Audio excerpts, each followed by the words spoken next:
and I'd like to talk to you all about a certain Stephen King book that I really like and give you a review about it. It's called Doctor Sleep, and it was a really good book. It was really scary, and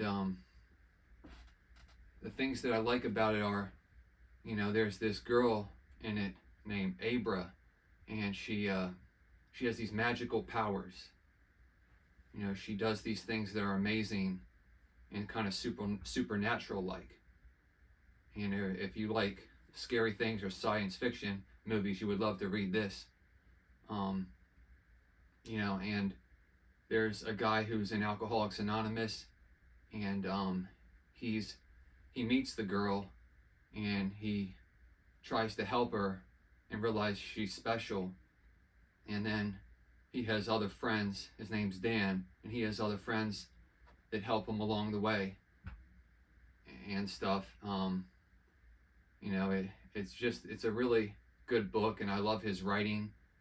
There's people who get killed in it, and it's just an awesome book.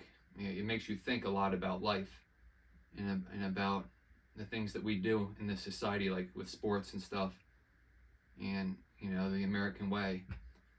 I don't want to reveal too much about it, but the one thing about the book Doctor Sleep that I don't like is I don't like the fact that when somebody dies, like the main characters find a dead body in the woods, in like an industrial complex, they will say, "Oh no, don't call the police because the police will suspect us." But in actuality, the police will not suspect anybody who calls the police, because that you'd have to have evidence on the body that it was you.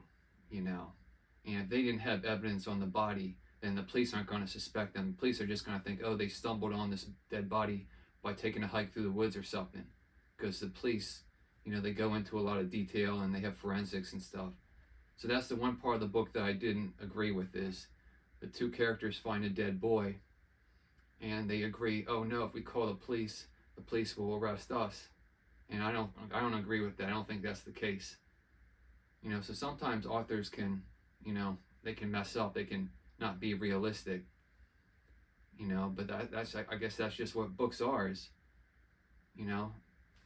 nobody's perfect, and books are just books. Anyways, thanks for letting me share, and feel free to make your opinion about Doctor Sleep or whatever Stephen King book you like.